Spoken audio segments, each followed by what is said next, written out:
to another episode of Home Sweet Home. My name is Rod McCall. My name is Bryce Runge. Did I just interrupt the yawn? Yes, you did. Well, no yawning on set. Way to get things motivated for this. Sorry. I need to have a better mindset when approaching our podcast. Mindset matters.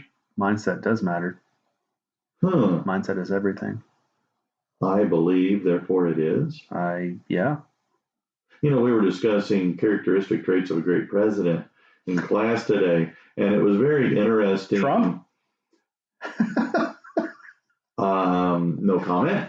But we addressed all the, had the kids pick up all kinds of stuff, and it was very intriguing, the different things. And so I would ask them. I said, okay, well, explain this. What do you mean by that? And then we would, say, okay, well, tell me, does our current president have these traits? And because they can relate a little bit to the former, they're familiar at least enough with former president, I would ask them about Trump. And it was very interesting, very polarizing. Some of the kids that were absolutely, anti-Biden and very positive and pro-Trump. And it made me, but then I had a lot of kids that were also able to be, I would say, more objective. Right. And so it was fun trying to make the kids be a little more questioning. But again, it was their mindset. Right. And I think a lot of folks have a predisposition towards a lot of different things. Right. Okay, I am a diet Dr. Pepper person. I won't drink Pib. I drink Dr. Pepper. I don't think anyone knows what Pib is, Rod. Well, you can find it wherever they sell Coke products. Do they? Yeah. I thought that was old school. No. Oh. No, RC Cola. No, that's old school. RC Cola. But I think your mindset, I think can play a huge, if you go into something going, oh, this is going to really be crappy. It's going to be crappy. Yeah. But if you go, well, you know what? Well, let's give this a try. Let's see what can happen. Maybe I'll be surprised. Right. I think that can definitely impact, how you approach something. Yeah. No, I absolutely 100% agree with you. Something I try and, coach Braddock's up on, while I'm listening to myself is, the whole mindset thing and, whether you think you can or you can't, you're right. Mm-hmm. You're helping him develop PMA, right? Positive mental attitude. Sure. Yeah, I think through research, and I think I know that I've shared this in my book. Research mm-hmm. shows. Yeah. Research. So science. Yeah. Right. Doctors and scientists. Right. So it's not just Bryce Runge making this up. Have concluded that our mindset, right there, mindset. Mm-hmm. It's our most effective weapon for recovery. Medical doctors have said that.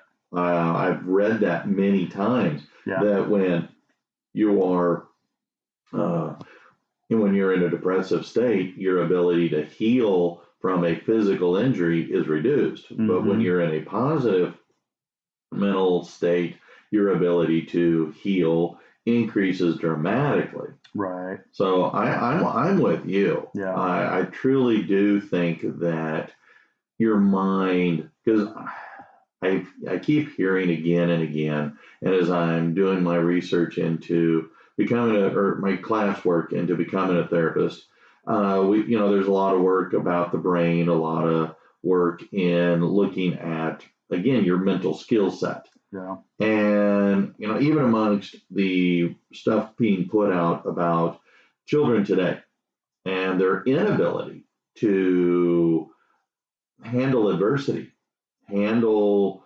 disappointment, handle, talking to people. I had a niece tell me that she suffered from acute anxiety. And I said, okay, why? She goes, well, I hate large crowds. And I'm a little afraid of, I don't like talking in front of strangers. I don't like talking in front of a group of people. I'm just, very anxious. And I said, well, okay, you are 14 years old, and I have worked with your age group for 20 years. Mm-hmm. You represent 99% of the students I have ever worked with. Yeah. I don't think you're all suffering from acute anxiety. And I look at how youth today have been brought up with technology. And technology, I love it. I mean, the video games that I can play today are a lot better than the video games I played when I was Braddock's age. I mean, the Atari 2600, I mean, do I need to say anything else? Mm-hmm. I mean, it was great in 1980, but it stinks in 2022. Yeah. So, but mindset, if you think you're afraid of something, then you're afraid of something. If you think you're no good at something, and I cannot tell you, I've done this to myself. I have psyched myself out of doing something. Because, wow, I don't know. Yeah, I could go look that up on YouTube, but I'm not very good at that. Yeah.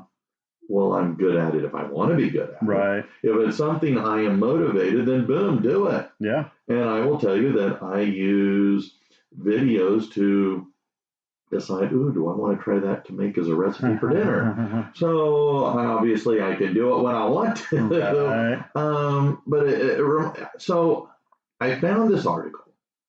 I always find articles. You always find articles. Again, all the stuff that comes up on my newsfeed. I mean, truly, I feel very, very surprised at the algorithms for the stuff that comes across my newsfeed. But anyway, so there's this guy.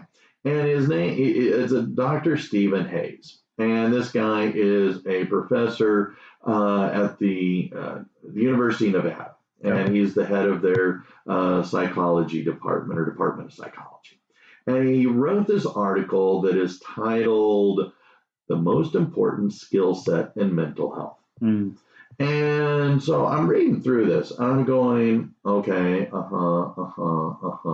And finally I get to the meat of what he's talking about.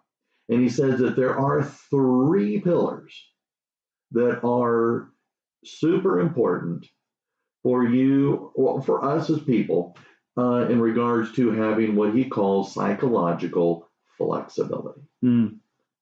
And so I ask you question number 1. Are you psychologically flexible? I think so. You sure? Yes. Okay. You sound like you're holding your breath over there. Anyway, I mean, because what this guy... I was thinking was, what if I give you the wrong answer? Well, there isn't a wrong answer. I know. Are you trying to outthink yourself? Yes. Maybe you're flexible that way. Maybe I'm flexible. Should we ask Suzanne how flexible you are? I am not very flexible. She would say he is not flexible at all. Okay. Well, anyway. Sorry. Yeah. Well, we're going beyond physical flexibility. Okay. We're talking more about mental flexibility. Mm-hmm. And I think that we struggle today. And when I say we, I think we as a society, we as a population, the human population, struggle with our ability to adapt to issues. Mm. I'm going to go out on a limb. I don't have anything other than observational data. Right. All right. I haven't kept record of this. I don't have, any facts to back it up. But I'm going to point to our addiction to electronic devices, i.e., our phones. Mm-hmm. And I think so many of us are, and I am guilty of this. Yeah, put your phone down. But we're so addicted to that phone to the point that when I leave the house, and I am super guilty of this, but I pat myself down and I go, keys, phone, wallet. Okay. Yeah. When I'm leaving the house, when I'm leaving the classroom, when I'm jumping out of my truck, keys, phone, wallet. Keys, phone, wallet. And it's kind of like, well, why do you have that phone? Well, what if somebody calls me? Right. Are you that blamed important? You know, but I mean, the kids have to have their phone. I mean, when we have a school policy that says if you have your phone out in the classroom, then it is confiscated. Yeah. And the number of times over the years that I have had kids that they'll take in-school suspension over giving up their phone, which is funny because when they go to in-school suspension, they're giving up their phone anyway. Oh, yeah. And so, I mean, hello, you were the in-school suspension guy for a while. Yeah, empty your pockets. So it's interesting. And I say that because I wonder how much this is playing into us as humans and our lessening of an ability to deal with all the crud that influences our life, in particular issues that relate to anxiety, depression, I mean, even addiction. And when I say addiction, I'm talking to the phone. Mm-hmm. I mean, I have my phone and I play my games on my phone. I'm checking Facebook. I'm checking, I'm in a couple of different texts. I got the what's that? Because, a bunch of, anyway. So again, this going back and forth. And what's even fun, show you how addicted I am. Most of the articles that come across my newsfeed are the newsfeed on my phone. Right. Not on my laptop, not on my desktop, on the phone. So, like I say, I'm guilty of this, but I think that because you and I were raised before cell phones became the thing that you had to have, an appendage, so to speak, we developed early on some skills. We may have lessened some of our skill set in our ability to deal with anxiety, to deal with depression or addiction issues. Again, which I think having your phone in your possession is an addiction. Oh, yeah. We're a little bit better to address these issues, to be maybe flexible in how we can cope with the crap that comes our way. And again, as an adult, you got work issues, you've got relationship issues, you got family issues, you got kid issues, you got neighbor issues. So you got and then you got the issues of society. You got the town issues, the state issues, the national government, the world issues. Because we've got our phone, so we're getting our news feeds 24/7, 365, and so we've got a lot of this. Yep. I think as kids, they struggle the hardest. And I think it is our responsibility as adults, as parents, as teachers, as just people that live within the community to help provide the youth of today a little more flexibility. I don't know. You tell me, am I anywhere? I mean, you've got a teenager. You're not off base at all. I'm just listening and I'm like, yeah, I get it. In some aspect, we're all addicts. We're all addicts. We all, it might be different. We got drug addicts, alcohol, you've got sex, you've got porn, Dr. Pepper in the morning, Dr. Pepper, sugar, food, caffeine. You name it. How many people say caffeine? I drink way too much coffee. Don't talk to me. Sherry says all the time, don't talk to me. I haven't had my coffee. It hasn't processed yet. Yeah. Like while I'm had my fourth cup of coffee and my fifth hour on my cell phone, it has gotten worse for me. And that's another thing that I'm trying to work through. Like I'm going to start designating a day where I'm just going to have my phone off and out of sight. Ooh. Off and out of sight. And, if there's an emergency, then there's an emergency. Someone will get a hold of me, I guess. I don't know. I don't think Suzanne's around that. Not necessarily now because it's quarter end. I don't think she'll buy into that, turn it off. But later she will. But I noticed that it's gotten worse and it's unhealthy. I won't disagree. It's unhealthy. And, you're right.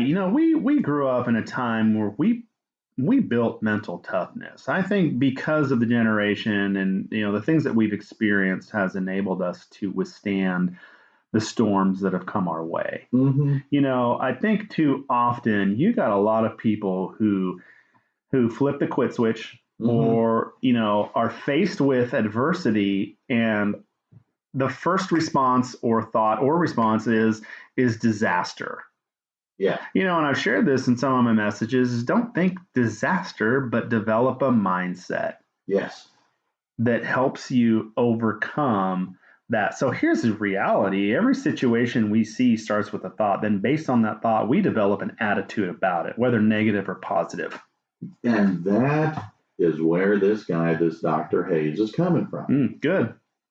And you're talking again about, again, tying in with his 3 pillars of mental flexibility or psychological flexibility. He says the first one is awareness. Okay. And he's saying that be aware of what's going on. And he says this means noticing. And I'm going to read directly from it here. It says, this means noticing what is happening in the present moment. Live in the moment. When he says, what thoughts show up? Which feelings appear? What other sensations can you notice in your body? Be a witness to what's going on, to what's happening. I mean, how many times is it? Because he's saying that by doing that, now you're not.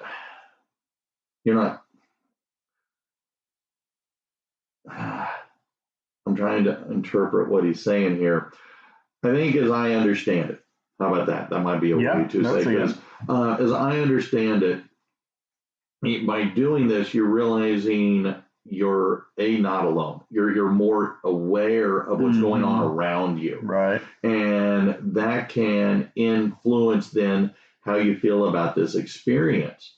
And I mean, so it's I think he talks here, it's the difference between talking about the flavor of an orange and actually tasting the orange. And when you're more aware of what's happening to you and how you're responding to that, then maybe it might help you then address that which is going on, that depression, the event that is causing that instant, trigger, right, that is pushing the anxiety, pushing the need to have that cup of coffee, right, my Diet Dr. Pepper, or whatever it might be, whatever is causing the issue, the negative impact on your life at that moment. Be aware of all the different psychological and physiological responses, and maybe that can help you. Oh, this is why, my headache. Yeah, it's that caffeine withdrawal. My heartbeat skyrocketing. Well, yeah, I'm a little nervous.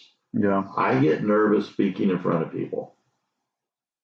I don't get nervous in front of. Now, once I get going, I'm okay. Right. But I'm a little nervous. Yep.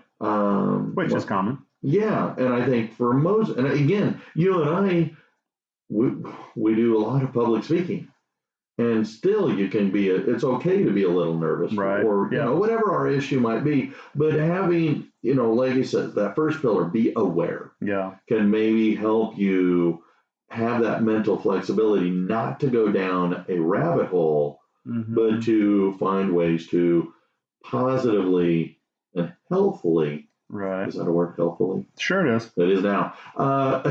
Deal. It's a rod word. Yeah, it's a rodism. I think, that's spot on. As a former athlete and a former coach, it's something that we, what often I heard as a player and as a coach, it would, keep your head on a swivel. Where's your sense of awareness? Develop a sense of awareness. And so it's so hard for people to be aware these days because of, you named it, the phone, the number one contributor to a lack of thriving relationships or thriving fill in the blank is the cell phone.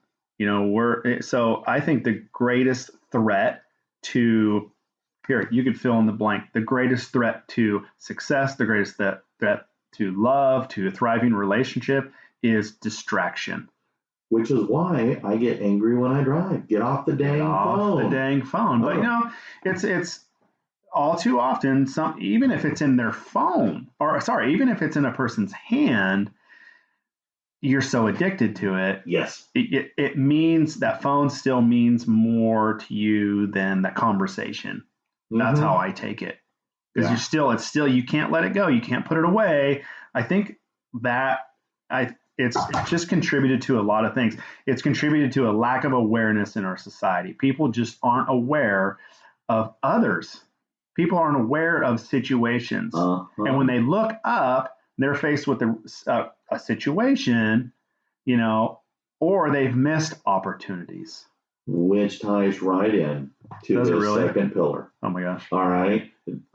He's talking about openness. All right. The second pillar of psychological flexibility is openness, which he says being open to difficult thoughts and painful feelings. Why are we afraid to be without? Okay. Why are we afraid to stand in front of people? Why are we afraid to, focus on the reasons why we're having these problems, these issues, whatever it is, the depression, the anxiety, the stress, all right? Be open to exploring that a little bit deeper. Why are you afraid? Yeah. Why are you anxious? Why are you nervous? And when you can, and again, being able to address these, then allows you to maybe work on overcoming it. Because it's kind of hard to do this. Yeah. And I'm not good at it, but I think being able to, if you can, again, be open to, again, the exploration. Right. Try to, what do you want?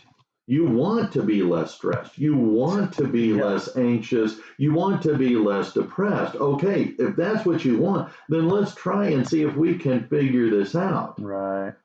And so, because again, how much of conflict with, boyfriend, girlfriend, husband, wife, children, coworkers, neighbors, come from our internal feelings that we are choosing to ignore. Right. And so by being open to exploring the why we feel this way, that can then allow us to process through and get to the other side. Right. He's saying that openness is about dropping that internal fight issue that we have, or the flight issue that might be there, but allowing feelings and thoughts to be what they are. Oh, yeah. It's okay to admit I'm afraid. We don't talk about feelings, Rod. Oh, sorry. Crap. Okay, then. So how about them Chiefs? Jeez.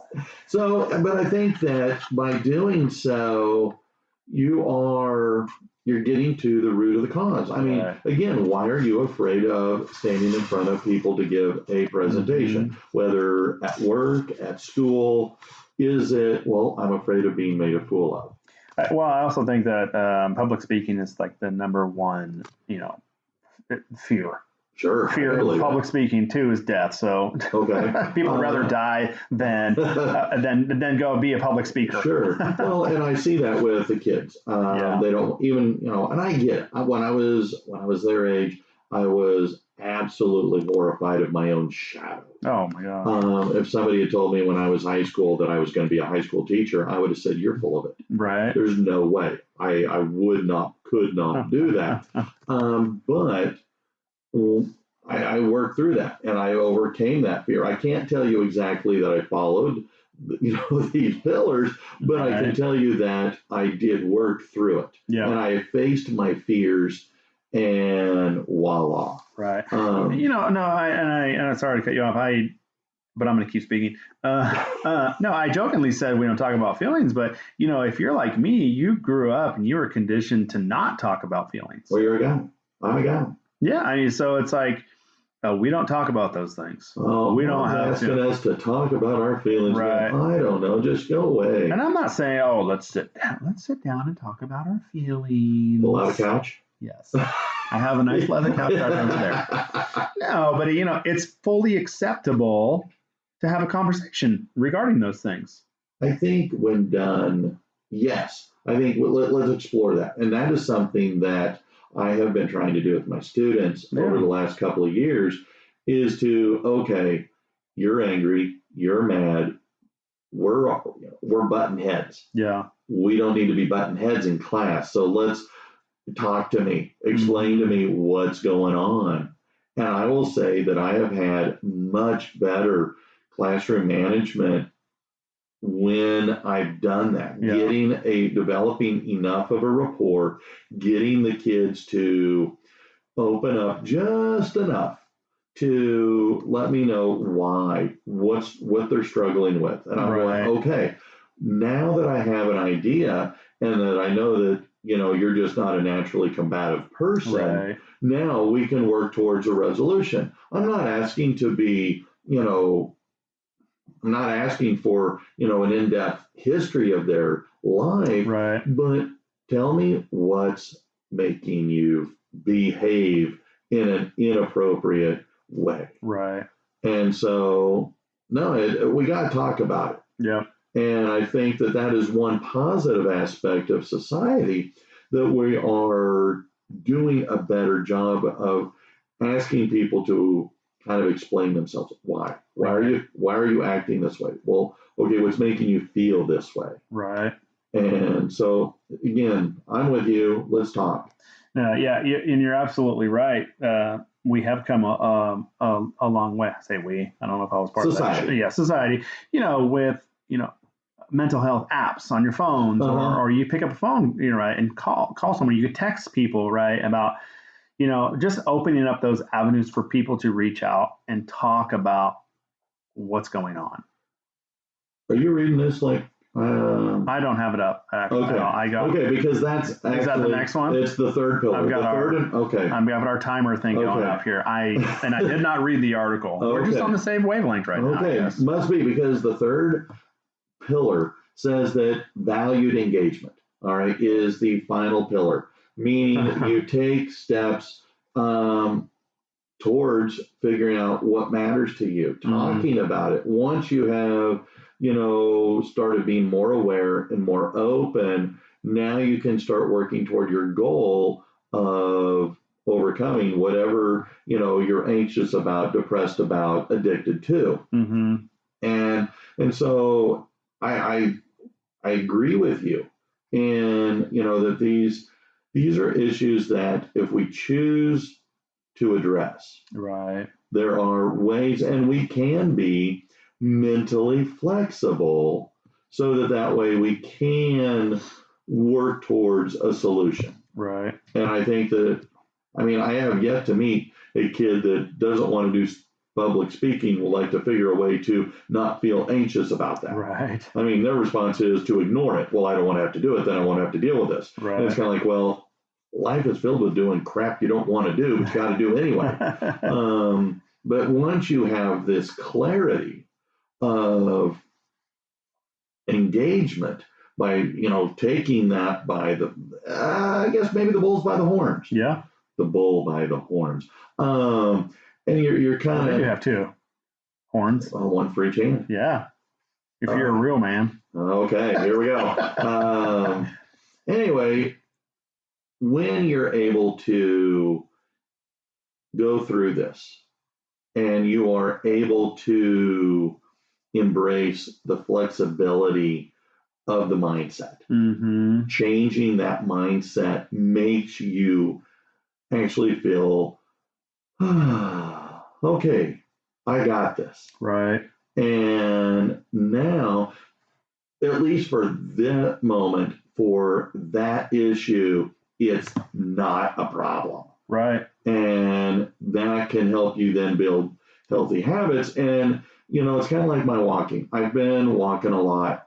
And now, after, let's see, pretty consistently for the last 5 months, I wake up, I go on my walk, and I don't talk myself out of it anymore. Good. Are you reading your news feed while you're walking? No, actually, I'm listening to a book. Okay. But it's that habit. Right. By changing a little bit of a mindset, I've got a new habit, and it's a healthier habit. And at least my doctor, I hope, will think it's a positive habit. But it's, again, a lot of times now it's us that get in our own way. Oh and my it's gosh, yeah. It's our mindset, it's our brain. And so when, this Dr. Hayes is talking about having mental flexibility, at first I'm going, what? Yeah. But then as I read through and, these 3 pillars, I'm going, okay, it makes sense. Yeah.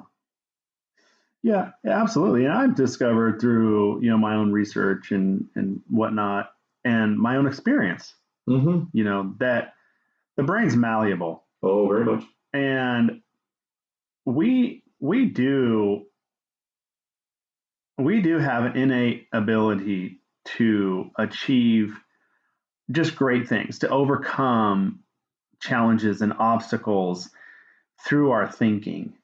And we certainly can't control other people's thoughts, behaviors, actions. But you said something earlier, and it hit me, and we've mentioned it a lot. You said the word choose. You have to be willing to choose that path. You have to be willing to choose, I'm going to develop this attitude, right? Okay. You mentioned, in this moment, I'm gonna choose to do this. Okay. Right. It's going to help me withstand this situation or overcome this obstacle or whatever. But it's also equipping me for the next one that's going to come. Right. I'm also developing a more positive mental attitude, positive thinking. Something that I've been trying to do, and it's a journey. Right? You just don't wake up and you have this mindset, this unstoppable mindset. Yeah. Right. It's a journey, and I think we need to learn or understand that we can take captive our thoughts. We certainly can. We have to choose to do so. We can choose to not allow those negative, derogatory comments or thoughts to bounce around in our head. We could take captive our thoughts, and we could ultimately control that path and how we face that challenge through our mindset. There you go. And so, you're right. You can choose to either be afraid, anxious, depressed, angry, or you can choose to try and not be that way. Yeah. I mean, it's hard. I mean, it is super hard. And on some things I am successful and some things I'm not. Right. And my mindset, sometimes I dig in. And I'm going, no, I'm not changing my mindset. And I discovered that that's usually to my detriment. Yeah. I mean, it's clear to you and I, not everyone, and maybe people are taught or told that, this is what it is. Yeah. Right. And there are people like that. But, our minds truly do matter. We have the ability to develop mental toughness. Yeah. And so, how we choose to think is going to significantly impact everything that takes place in our lives. I can't disagree. So, well, that's all I got to say. Okay, that's all I got to say to that, buddy. I don't like your attitude. You better develop a different attitude when you're talking to me. You just come over here and don't get sideways with me. You better get a sense of awareness and know where you're at right now. This is my house. Well, I'll take my toys and go home. Okay. That's all, ladies and gentlemen. I'm Rod. Before I kick your Are we still on? I'm Bryce. I better pack up. Go. Bye. Bye.